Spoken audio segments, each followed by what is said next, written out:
बडे मुद्देचा चर्चेचा मुद्दा आरटीआय कार्यकर्त्या अंजली दमानिया यांनी धनंजय मुंडेंवर केलेल्या आरोपांचा।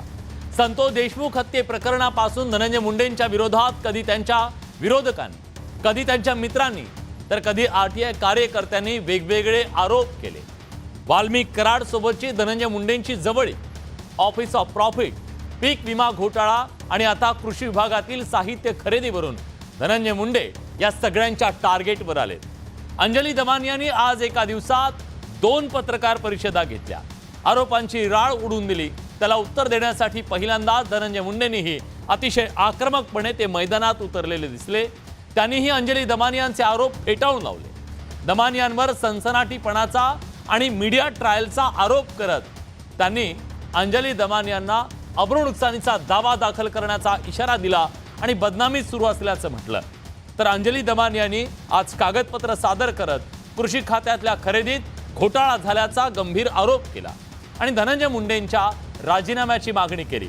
या दरम्यान सुषमा अंधारे यांनी दमानियांचं अभिनंदन करत दमानिया तत्कालीन मुख्यमंत्री आणि उपमुख्यमंत्री यांना सेफ करतायत का असा सवाल उपस्थित करत या चर्चेला वेगळं वळण दिलं। या सगळ्या आरोप प्रत्यारोपांच्या गदारोळात सवाल हाच निर्माण झालाय की दमानियांच्या आरोपांनी धनंजय मुंडे आज पुन्हा अडचणीत सापडलेत का, याबद्दल आपण करणार आहोत चर्चा। पण ही चर्चा करत असताना अंजली दमानिया यांच्या या सगळ्या काही आरोपांच्या नंतर काही सवाल निर्माण झालेत, ज्याची उत्तरं शोधण्याचा प्रयत्न आपण करूया। बघूया आज बडे मुद्देमध्ये कुठल्या मुद्द्यांची चर्चा आपल्याला करायची आहे। सवाल आहे, दमानियांच्या आरोपामुळे धनंजय मुंडे अडचणीत सापडलेत का? आपल्याला चर्चेला मुद्दा आणायचा आहे, डीबीटीच्या प्रक्रियेमध्ये खरंच घोटाळा झालाय का आणि या घोटाळ्याची आता चौकशी केली जाणार आहे का? सवाल हाही आहे की कमी किमतीच्या वस्तूंची जादा दरानं ही खरेदी करण्यात आली आहे का? कारण आज अंजली दमानियांनी तसा थेट आरोप केला। कृषी विभागातील खरेदीची जो आता हा सगळं प्रकरण समोर आलेला जो घोटाळा झाला सांगितलं जात आहे त्याची चौकशी होणार आहे। अंजली दमानियांनी सुद्धा ती मागणी केलेली आहे। दमानियांच्या आरोपात खरंच तथ्य आहे का की धनंजय मुंडे म्हणाले तसं सनसनाटीपणा निर्माण करण्यासाठी केलं गेलं, हा सवाल आहे। धनंजय मुंडेंनी राजीनामा द्यावा अशी मागणी केली आहे, त्यामुळे धनंजय मुंडे या मुद्द्यावरून राजीनामा देणार आहेत। आणि आज मुख्यमंत्री आणि उपमुख्यमंत्र्यांना दमानिया सेफ ठेवतायत अशा प्रकारचा जो आरोप करण्यात आलेला आहे, सवाल उपस्थित करण्यात आलेला आहे, त्याबद्दल सुद्धा आज आपण चर्चा करणार आहोत आणि त्याबद्दलचा प्रश्न सुद्धा आपण विचारणार आहोत। पण आज या चर्चेमध्ये सहभागी होण्यासाठी मान्यवर पाहुणे, खरं तर आजच्या या चर्चेमध्ये सहभागी होण्यासाठी मी स्वतः अंजली दमानिया यांना विचारलं, त्यांना फोन केला। आम्ही सकाळपासून त्यांच्या संपर्कात होतो, कारण आज त्यांच्याकडे पुरावे होते, ते पुरावे घेऊन त्यांनी यावं आणि बोलावं अशी अपेक्षा होती, कारण आज त्यांचा मुद्दा महत्त्वाचा आहे। त्या आल्या नाहीत, पण ठीक आहे, तरी आपण चर्चा करणार आहोत कारण मुद्दा महत्त्वाचा आहे। आज या चर्चेमध्ये सहभागी होण्यासाठी शिवसेना उद्धव बाळासाहेब ठाकरे पक्षाच्या नेत्या सुषमाताई अंधारे आहेत। ताई, स्वागत आहे तुमचं। आज या चर्चेमध्ये आपल्यासोबत विद्याताई चव्हाण सुद्धा जोडल्या गेलेल्या आहेत, ज्या राष्ट्रवादी शरदचंद्र पवार पक्षाच्या नेत्या आहेत। ताई, तुमचंही स्वागत आहे। आणि आपल्यासोबत रुपाली ठोंबरे या सुद्धा येणार आहेत, ज्या राष्ट्रवादी काँग्रेसच्या प्रवक्त्या आहेत आणि त्याचबरोबर सूरज चव्हाण सुद्धा थोड्याच वेळात आपल्यासोबत जोडले जातील, ते सुद्धा प्रवक्ते आहेत। दोघेही थोडा वेळ आपल्यासोबत असणार आहेत कारण बाकीच्या चॅनलला त्यांना जायचं आहे, पण प्रश्नाची जी उत्तर आहे ती त्यांच्याकडून आपल्याला अपेक्षित आहेत। पण मी चर्चेची सुरुवात करणार आहे विद्याताईंकडून। विद्याताई, आज या सगळ्या प्रकरणामध्ये अंजली दमानियांनी जे आरोप केलेले आहेत ते गंभीर आहेत, पण असं दिसतंय की या सगळ्या आरोपांच्या दरम्यान विरोधी पक्ष कुठे आहे असा सवाल सुद्धा विचारला जातोय। खरंच विरोधी पक्ष कुठेच नाहीये का? आणि मुद्दा हा आहे की आज जे आरोप करण्यात आलेले आहेत त्यात तुम्हाला तथ्य वाटतं का? नाही, याच्यामध्ये विरोधी पक्ष आहेच, याच्यात काही वादच नाहीये। आणि मला असं वाटतं सुप्रियाताई सुळेंनी पण वारंवार विचारलेले, पवार साहेबांनी सुद्धा याच्यामध्ये आपली भूमिका स्पष्ट केलेली आहे आणि आम्ही सगळेच जण वेळोवेळी करतेच। आमदार संदीप क्षीरसागर सुद्धा राष्ट्रवादी काँग्रेसचेच आहेत आणि विरोधी पक्ष म्हणून आम्ही या भ्रष्टाचाराच्या विरोधात कायमच आहोत। आणि जे हत्याकांड झालेलं आहे, जो खून झालेला आहे, जे मारामाऱ्या करून ज्या प्रकारे देशमुखांना मारण्यात आलेलं आहे, त्या सगळ्यामध्ये आमची भूमिका तिथे सरळ आहे, त्याच्यामध्ये काही वाद नाहीये.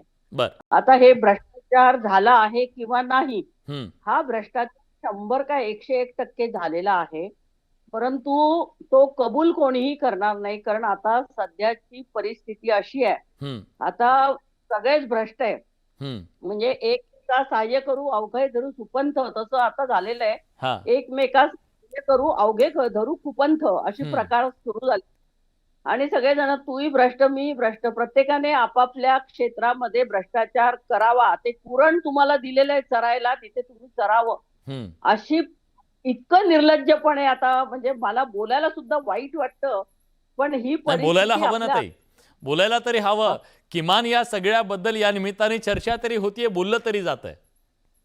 नाही बोललं तरी जात आहे. नाही लोकांमध्ये किती चेडे हो, राजकारणाविषयी लोकांना आता घृणा आलेली आहे हे सगळं बघून. हम्म, आणि हम्म. अंजली ज्या पोटतिडकीने एवढं सगळं करतायत, हे स्वतःच्या जीवावर उदार होऊन करतायत ना. आज त्यांना काही त्रास कमी होत असेल का? परंतु त्यांनी हे सगळं शोधून काढलेलं आहे. आज मी सांगते, बीडला जे खून झाले, ज्यांनी बीडमध्ये 1300 पिस्तूलचे लायसन्स आहे, त्यांच्यामुळे कळलं आपल्याला सगळं. आणि हे त्यांनी त्यांच्या धाडसाला खरं तर सॅल्यूट केला पाहिजे, की त्या एक महिला असून इतक्या अभ्यासू वृत्तीने. परंतु धनंजय मुंडे काय म्हणतात, अहो तुम्ही काय म्हणजे इतकं डेअरिंग कधी आलं, हे सगळं कधी झालं? 11 वाजता त्यांनी प्रेस कॉन्फरन्स घेतली मला वाटतं, आणि नंतर मंत्रिमंडळाच्या बैठकात गेल्यानंतर हम्म. सगळ्या मंत्रिमंडळाने सुद्धा अनेकांनी धनंजय मुंडेंची पाठराखण केलेली आहे, हा, की बिलकुल या कितीही आरडाओरडा केला तरी शरण जाता कामा नये किंवा आपण कबूल करता कामा नये. हम्म. याची फाईट आपण सगळ्यांनी मिळून देऊया, आम्ही सगळे तुमच्या सोबत आहोत. बर, म्हणजे हे इतकं खुलेआम चालू आहे सगळं, बर, की या सगळ्याची आता चीड आलेली आहे आणि कुठलीही नैतिकता या लोकांमध्ये राहिलेली नाहीये.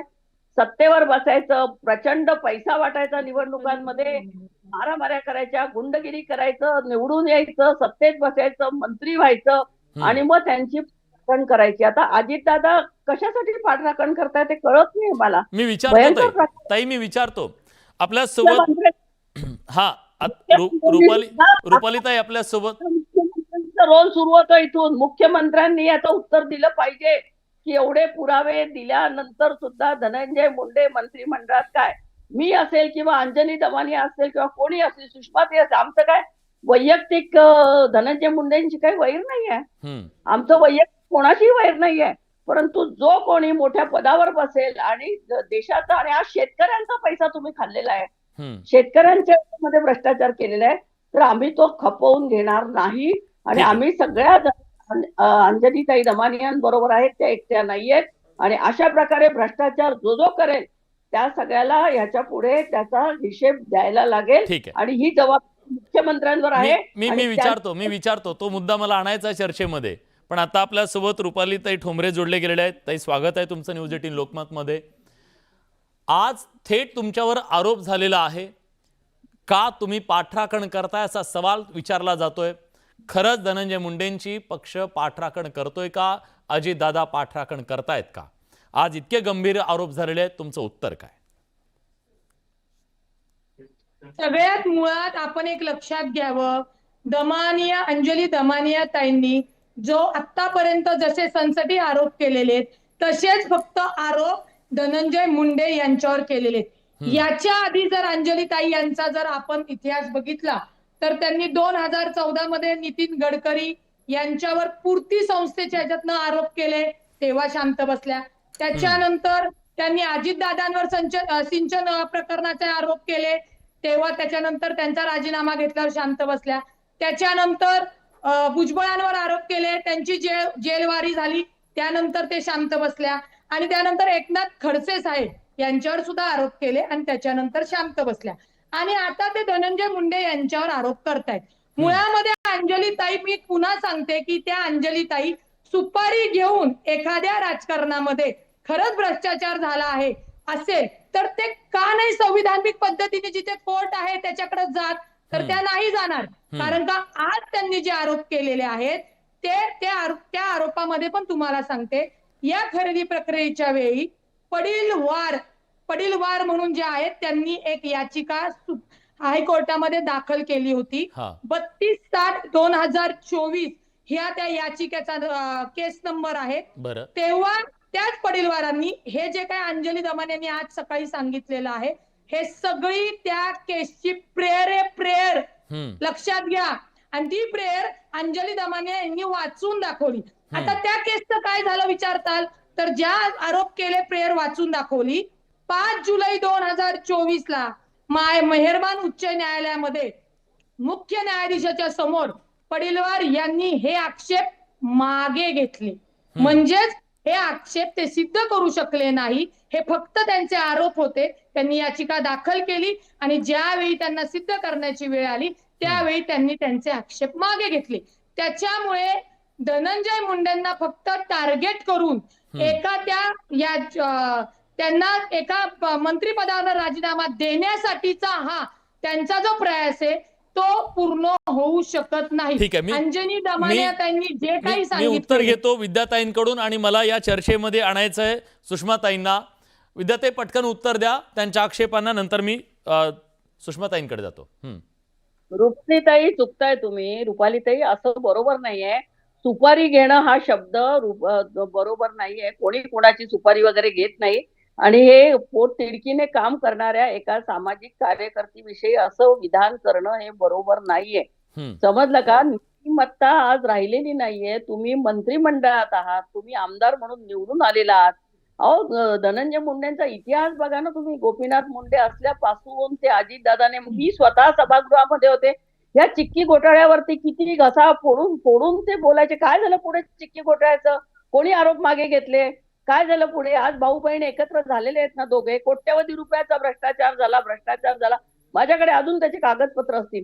हे भ्रष्टाचारच आहे. तुमच्या माणसाने केला काय आमच्या माणसाने केला नाही. आपण सगळ्या लोकप्रतिनिधींनी आपण स्पोक्स पर्सन आहोत पक्षाच्या. ठीक आहे तुम्ही बाजू घ्या, परंतु अशा प्रकारचा आरोप करू नका अंजलीताईंवरती की त्यांनी सुपारी घेतली आणि अशा प्रकारे केलं. हे सगळे मुद्दे शोधून काढायला हे सगळं हे GR आहे. त्यांनी जे काय आज दाखवलेले आहे ते सगळे पुरावे आहेत. ते कोर्टामध्ये दाखवले तर निश्चितच त्याचं, परंतु हे असं काही झालेलंच नाहीये आणि त्यांनी सुपारी घेतलीये आणि म्हणून त्या बोलतायत. हे असं चुकीचं बोलू नका. तुमच्याकडनं आमची ही अपेक्षा नाही. तेव्हा भ्रष्टाचार असला तर तो आपल्या लोकांचा जरी असला तरी तो भ्रष्टाचार आहे. आपल्या लोकांनी करू नये आणि ज्यांनी केला त्यांनी पायउतार झालंच पाहिजे आणि त्याच्यासाठी आपण फर्म असलं पाहिजे. ठीक आहे रुपालीताई, मी तुमच्याकडे येतो तुमच्याकडे, पण मला या चर्चेमध्ये सुषमाताईंना सुद्धा आणायचं आहे. मी येतो तुमच्याकडे. सुषमाताई, आज 2 प्रेस कॉन्फरन्स झाल्या. एका बाजूला अंजली दमानी यांनी ज्या प्रकारच्या आरोपांची राळ उठवून दिली त्याला उत्तर देण्यासाठी म्हणून धनंजय मुंडे मैदानात उतरले आणि या सगळ्याच्या दरम्यान आज त्यांच्या या मुद्द्यांच्या नंतर खरोखरच एक गंभीर मुद्दा महाराष्ट्राच्या समोर आलेला असताना तुम्हाला वाटतं का या सगळ्या प्रकरणात कारवाई होईल म्हणून? हे बघा, संतोष देशमुख हत्या प्रकरणात जे कुणी आरोपी असतील ते आरोपी वाल्मिक कराड असो की अगदी धनंजय मुंडे जरी दोषी असले तरी धनंजय मुंडेला सुद्धा शिक्षा झाली पाहिजे आणि प्रत्येक आरोपीला अगदी फाशीची शिक्षा झाली पाहिजे, हे पहिल्यांदा स्पष्ट करते. त्यामुळे आरोपीला वाचवायचा कुणीही प्रयत्न करू नये आणि तो केलाच जाऊ नये. मात्र अडचण अशी आहे की मला आज, माफ करा पण आज जरा मी खूप गेल्या 50-55 दिवसांपासून हे सगळं बघतेय. बरेच लोक मला म्हणतात, अहो तुम्ही का मोर्चात गेला नाहीत? मला जेवढी माझी भूमिका मांडायची तेवढी मी स्वतंत्रपणे मांडतीये. कारण मला असं वाटतंय की जाणीवपूर्वक याच्यामध्ये देशमुख साहेबांची हत्या एक राजकीय इष्टापत्ती म्हणून बघितली जाते आणि ती राजकीय इष्टापत्ती म्हणून हाताळत असताना लोक आपापले स्कोअर सेट करतायत, हे मी आधीही बोलून झालेलं आहे. म्हणजे सुरेश धस यांना जर मराठा मॅन म्हणून प्रस्थापित करायचं असेल तर जरांगेंना आधी बॅकफुटवर पाठवावं लागेल आणि जरांगेंना बॅकफुटवर पाठवणं आणि त्याच वेळेला धसांना, असं काही नाही की सुरेश धसांनीच पहिल्यांदा मुद्दा काढला. पहिल्यांदा मुद्दा बजरंग सोनवणेंनी काढला, त्यानंतर संदीप क्षीरसागरांनी काढला. पण बजरंग सोनवणे आणि संदीप क्षीरसागरांना जे फुटेज मिळालं नाही ते फुटेज धसांना मिळतं, हे फार काबिले तारीफ आहे. हा एक मुद्दा आहे. दुसरं असं की काही युट्यूब पोर्टल्स आहेत, हे बघा तुम्ही असाल, मी असाल, रुपालीताई असतील, विद्याताई असतील, आपल्या प्रत्येकाचं आयुष्य, आपण सगळे पब्लिक फिगर आहोत, परंतु आपलं कुटुंबीय या सगळ्यांमध्ये नसतं. तुम्ही धनंजय मुंडेंवर काय टीका करायची ती करा, त्याच्याबद्दल काही हरकतच नाही, तुम्ही करा. कारण धनंजय मुंडेंचं पाणी हलत नव्हतं वाल्मिक कराड शिवाय म्हटल्यावर धनंजय मुंडेंवर टीका होणारच आहे, त्याच्याबद्दल काही वादच नाही.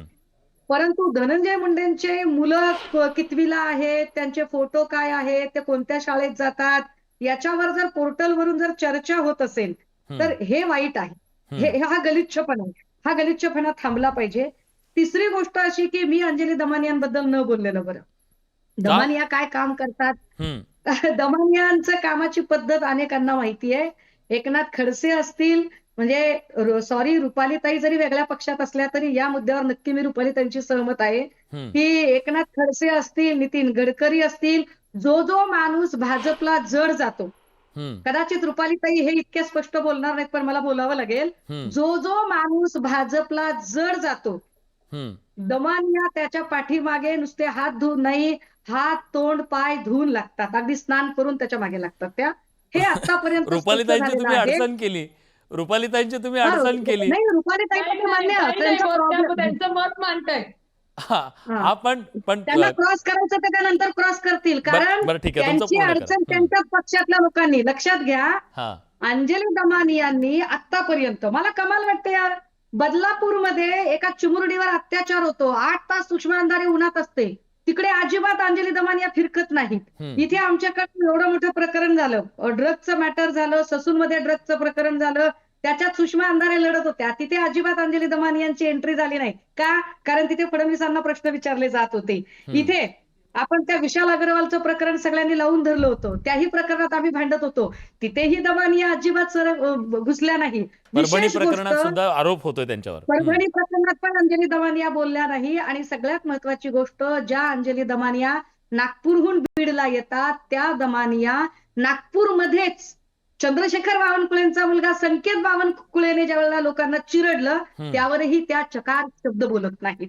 मला हे सगळं आज बोलायचं नव्हतं, पण मला त्यांचा राग आलाय आणि तो राग येण्याचं कारण आहे. मी फार म्हणजे स्पष्ट व्यक्ती आहे आणि मी माझ्या भूमिका, माझा विवेक जोपर्यंत मला सांगत नाही, माझा आतला आवाज जोपर्यंत सांगत नाही की आपण याच्यावर नाही बोलायचं, मी नफा तोटा किंवा मी कुणाच्याही 1 रुपयामध्ये मिंदी नाहीये. मी शास्त्री चुकले तर चुकले हे छाती ठोकपणे सांगितलं की होय, शास्त्रींनी मारेकऱ्यांची मानसिकता तपासा म्हणणं हे चुकलेलं आहे, तर ते चुकलेलंच आहे. परंतु आज त्या बोलताना असं म्हणाल्या की एक डेप्युटी सेक्रेटरी तोही कराडच आहे. तोही कराडच आहे म्हणजे काय? म्हणजे कराड आडनावाचा प्रत्येक माणूस गुन्हेगार असतो? म्हणजे विश्वशांती केंद्र उभे करणारे विदा कराड यांना त्यांचं आडनाव कराड आहे म्हणून तुम्ही त्यांनाही गुन्हेगार ठरवाल? अरे, माझे नातेवाईक कराड आहेत, माझी एक भाऊजाई कांदेची आहे, माझी एक भाऊजाई फड आहे, माझी एक भाऊजाई केंद्रे आहे, मग तुम्ही यांचे कांदे फड केंद्रे आडनाव आहेत, मग तुम्ही त्या सगळ्यांना गुन्हेगार घोषित करणार? ही कोणती पद्धत आहे? मुळात त्यांना हे समजायला हवं की ज्या टेंडर प्रक्रियेबद्दल त्या बोलत होत्या, ऑलरेडी तो विषय डीबीटी आणि जसं सांगितलं की पडगिलवारच्या प्रेयर मधला विषय आहे, त्यात काही फार मोठं संशोधन नाहीये. पडगिलवारच्या प्रेयर मध्ये ऑलरेडी ते सगळे मुद्दे आलेले आहेत आणि याचं गांभीर्य कमी होत नाही ना ताई. हा जो विषय त्यांनी समोर आणलेला आहे याच्यावर तर चर्चा व्हायला हवी ना. जर याच्यामध्ये भ्रष्टाचार झाला असेल तर तो भ्रष्टाचाराची चौकशी व्हायला नको का? हा, अगदी चांगला मुद्दा आहे. भ्रष्टाचाराची चौकशी तुम्ही बिनधास्त करा. मी तर असं म्हणते की वाल्मिक कराडच काय, धनंजय मुंडे जरी त्याच्यामध्ये आरोपी असेल तर फाशीची शिक्षा झाली पाहिजे. अरे पण तुम्ही ती शिक्षा करताना तुम्ही जात कशी काय मध्ये आणता? महत्वाची गोष्ट की ज्या पडगिलवारांच्या प्रेयरचे मुद्दे घेऊन दमानियांनी प्रेस घेतली आहे, दमानियांना याची कल्पना आहे का की जे रिट पिटिशन दाखल केलं होतं 32/2024 त्या रिट पिटिशन मध्ये साधारणतः 5 जुलै 2024 ऑनरेबल हायकोर्टच्या जजेसच्या समोर स्वतः याचिकाकर्त्यानेच आपल्या 3ही मागण्या मागे घेतलेल्या आहेत आणि त्याला ती चूक कळलेली आहे. म्हणजे त्यांना ज्यांनी कोणी, माझं स्पष्ट म्हणणं आहे, या वेळेला निश्चितपणे त्यांना कागद पुरवलेली आहेत आणि ज्या मंत्रालयातून त्यांना कागद पुरवलेली आहेत त्यांनी कराड, त्यांनी जातीवाचक बोलू नये, त्यांनी जातीवाचक बोलून अजिबात तेढ निर्माण करू नये. संतोष देशमुख यांच्या मारेकऱ्यांना शिक्षा नक्की झाली पाहिजे. मला कौतुक आहे, इथे मी उल्लेख केला पाहिजे वैभवी देशमुख आणि धनंजय देशमुख यांचा. आजही आपल्या सुद्धा चॅनलचे बूम त्यांच्याकडे गेले होते. शास्त्रींशी बोलताना सुद्धा जी भाषा होती, जणू वैभवी देशमुख या चिमुरडीने खऱ्या अर्थानं ज्ञानेश्वरी जगली असं म्हणावं लागेल. खरंय. आणि ती मॅच्युरिटी सुद्धा त्यांनी दाखवली, ती मॅच्युरिटी सुद्धा त्यांनी दाखवली. किती मॅच्युरिटीने आणि किती सुसंस्कृतपणे ते सांगतायत की फक्त आम्हाला न्याय हवाय. हो, न्याय हवाय म्हणताना तुम्ही ज्या पद्धतीने त्याला त्या चित्र वेगळीकडे नेताय, यावरून देवेंद्रजींना, रुपालीताईंना हे म्हणणं पटणार नाही. पण हे सांगितलं पाहिजे पुन्हा एकदा की देवेंद्र फडणवीसांना हे सगळं हवं आहे. कदाचित एकनाथ शिंदेची गरज संपली तशी आता त्यांच्यासाठी अजित पवारांची सुद्धा गरज संपलेली आहे. ह्या दोघांनाही आता देवेंद्रजींनी सुंदरपैकी, विद्याताई तुम्ही माझ्या मताशी सहमत असाल की देवेंद्रजींसाठी गरज आता संपलेली. नाही, विद्याताईंना विचारतो, पण तुम्ही ज्यांची अडचण केली त्या रुपालीताईंना विचारतो. रुपालीताई, तुम्हाला हा आरोप मान्य आहे का? तुमचे मित्र तुम्हाला अडचणीत आणतायत. विद्याताई, लक्षात घ्या, ज्या पद्धतीने आता सुषमाताईंनी त्यांचं मत सांगितलं, त्या दृष्टीने सुद्धा आम्ही आता तपास सुरू करू. आम्ही त्या खोलापर्यंत जाणार आहोत.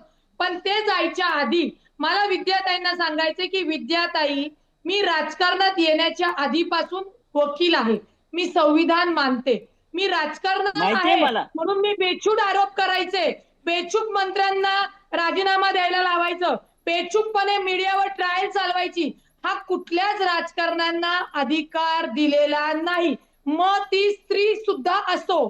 सुपारी तुम्हाला बोलण्याचं एवढं त्यांना वाटतंय, पण त्या खरंच सुपारी घेऊन बोलल्यात. जो काही त्यांनी सकाळी भ्रष्टाचाराचा आरोप केलाय, तो सगळ्या प्रेयर पण ताई मला सांगा, दिलेले आहेत. नाही पण सुरेश दसांनी काय वेगळं केलं? तुमच्या मित्रांनी, क्लिअर करू द्या, तुमचे मित्र पुढे सगळ्या क्लिअर करू द्या. जे राजकारणी स्वतःला बिना सनदचे वकील समजतात, जे राजकारणी तुमच्या सोशल मीडियावर येऊन कोर्ट चालवण्याचा प्रयत्न करतात, हे बेकायदेशीर आहे. आणि विद्याताई, मला असं वाटतं कुठल्याही पक्षातल्या महिला असू द्या, त्यांनी संविधानिक आणि कायद्यानेच बोललं पाहिजे. आज तुम्ही आणि आम्ही विरोधात आहोत म्हणून तुम्ही धनंजय मुंडेवर बोट ठेवायचं की कोणतीही म्हणजे कायदेशीर पद्धतीने होणार नाही. सुरेश दसांच्या बद्दल नाही, तिथं तुम्हाला अडचण आहे का?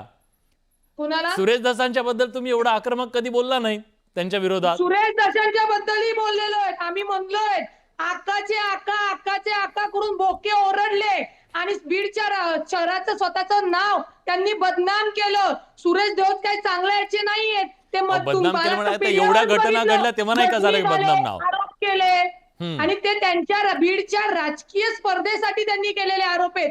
आम्ही त्यांना उत्तरं दिलेली आहेत. आणि म्हणूनच तुम्ही अंजली दमानियाचं सोडण्यास सुरेश दस म्हणाले 5,000 कोटीचा घोटाळा झालाय म्हणतायत ते, आणि हे काय असं म्हणतायत ते. ऐका, सुरेश दस 5 नाही 10,000 म्हणू शकतात. आणि त्याच्या दुसऱ्या मिनिटाला सुरेश दस म्हणतात मी विसरलो, भूल गया, मी गजनी आहे.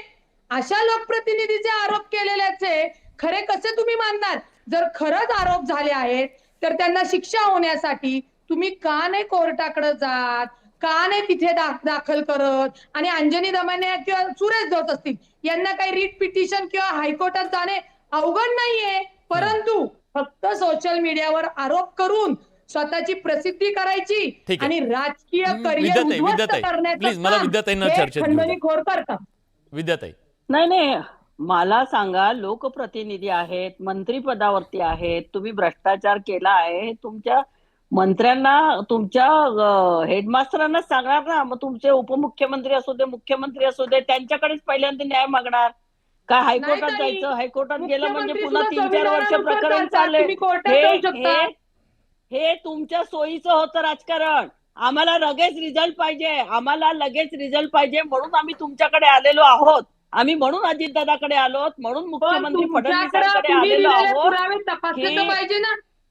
अरे ती हायकोर्ट तुम्हाला पण चौकशी करणार का? मग रुपालीताई, तुमचा पक्ष या सगळ्या प्रकरणाची चौकशी करणार का? या प्रकरणाची सगळी चौकशी हायकोर्टामध्ये 32/7/2024 या पिटिशनद्वारे झालेली आहे.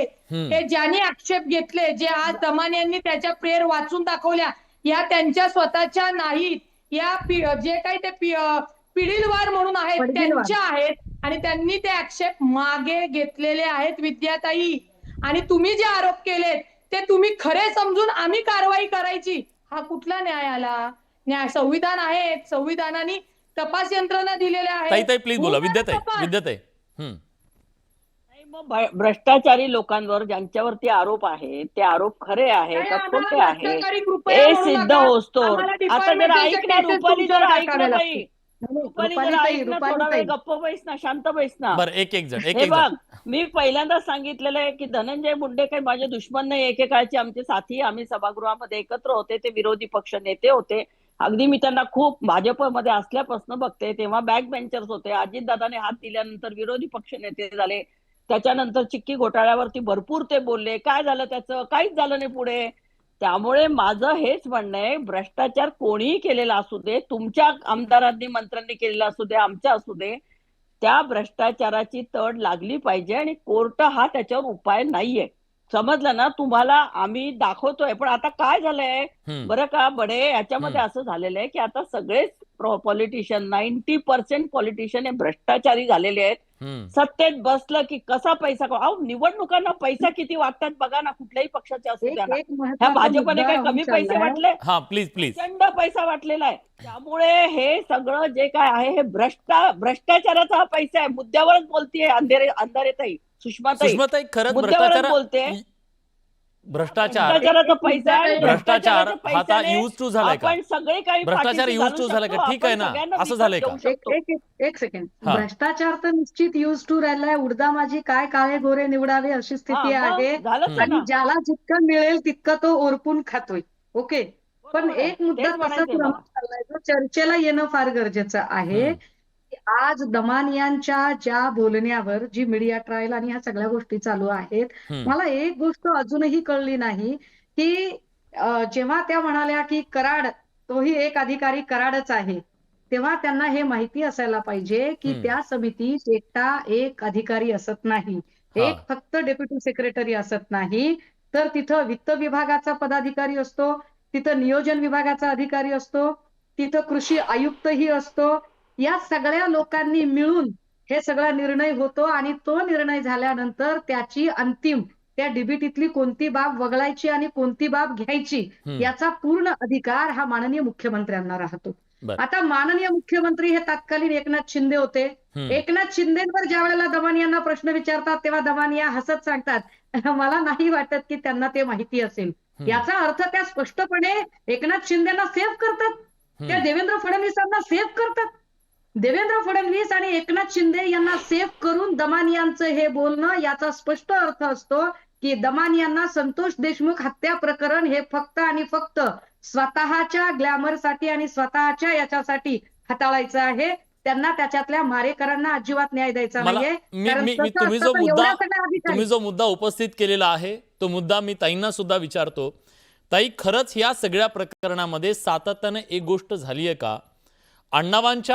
आडनावं उच्चारायची, स्पेसिफिक आडनाव उच्चारायची आणि कास्ट आयडेंटिफिकेशन करायचं, ते समोर आणणं हे कितपत योग्य आहे या महाराष्ट्रामध्ये?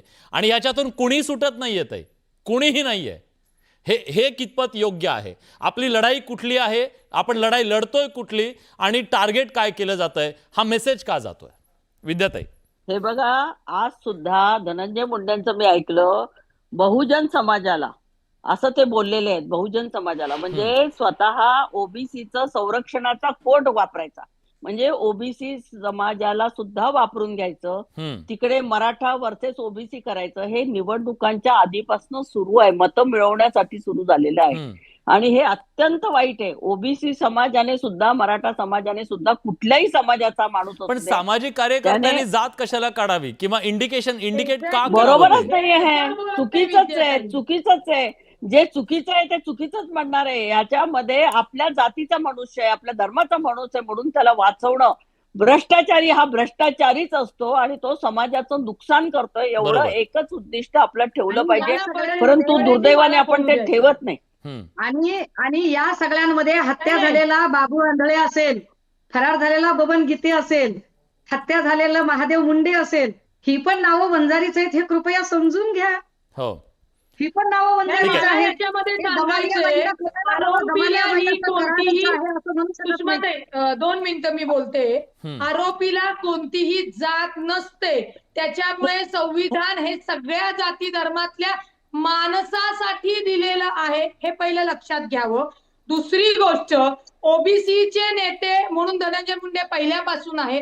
जातीवाद किंवा जातीचा भेद धनंजय मुंडेंनी नाही केला. जे मराठा आरक्षण मागत होते, जे खासदार आहेत, त्यांनी या देशमुखांच्या भाषण काढा, ते बोललेले त्याच्या प्रकरणी त्यांनी हे तिथं विचारलं की कोणत्या जातीचे गुन्हे आरोपी आहेत. आज धनंजय मुंडे सुद्धा म्हणाले ना, बहुजनांना टार्गेट केलं जातंय, बहुजनांच्या नेत्याला म्हणून. बहुजनांना परत सांगायचंय की मी आज जरी बोलले OBC त्यांनी असले, बहुजन समाजाला तरी अशी आमच्या हे भगिनींची दिली, लग्न, हे मला ऐका, मी तुमचा आम्ही नेता आहे संविधान बहुजनांचा मानणारे म्हणून मला आहोत. वाचवा. आमच्या भगिनींची लग्न ही मंत्रिपद मराठ्यामध्ये वाचवा. झालेली आहे. आम्ही जातपात मानत नाही, परंतु जे स्वतःला सो कॉल बोलण्यापुरतं आहे, ते फक्त बोलण्यापुरतं आहे. मागणं जे जातीवाद करतात. ठीक आहे, माझा वेळ संपलाय, माझा वेळ संपलाय. पण आज या चर्चेमध्ये खरंच अंजलीताईंनी यायला हवं होतं. मी आज पुन्हा या चॅनलच्या माध्यमातून जाहीर त्यांना आवाहन करतोय, तुम्ही मुद्दे उपस्थित करता, आपलं वैयक्तिक इथं कुणाचंही काही नाही आहे. तुम्ही या चर्चेला या व्यासपीठावरती मुद्दे मांडा. आज तुमच्याकडे प्रचंड पुरावे होते, ते पुरावे घेऊन आले असतात तर आपण महाराष्ट्राच्या समोर ते सगळे ठेवले असते. नाही आला तरी ठेवलेले आहेत आणि त्याच्याबद्दलचे प्रश्न विचारलेले आहेत. आज या चर्चेमध्ये आपण सगळेजण आलात, पण प्रेक्षकांना काय वाटतंय हे सुद्धा जाणून घेऊया. आजच्या चर्चेमध्ये जेव्हा प्रेक्षकांना आम्ही विचारलं की दमानियांच्या या आरोपामुळे धनंजय मुंडे अडचणीत आलेले आहेत का, बघा प्रेक्षकांचं काय म्हणणं आहे. प्रेक्षकांना वाटतंय होय, 83% प्रेक्षकांना वाटतंय धनंजय मुंडे अडचणीत आलेले आहेत, तर 17% लोकांना वाटतंय नाही. तर ही परिस्थिती आहे. धनंजय मुंडेंच्या अडचणी मात्र दिवसेंदिवस वाढताना पाहायला मिळत आहेत आणि एकानंतर एक प्रकरणं महाराष्ट्राच्या समोर येत आहेत. आज या चर्चेमध्ये आपण सगळेजण आलात त्याबद्दल तुमचे मनापासून आभार. बडे मुद्देच्या उद्या चर्चेत पुन्हा नवा मुद्दा. तुर्तास इथंच थांबतोय. धन्यवाद.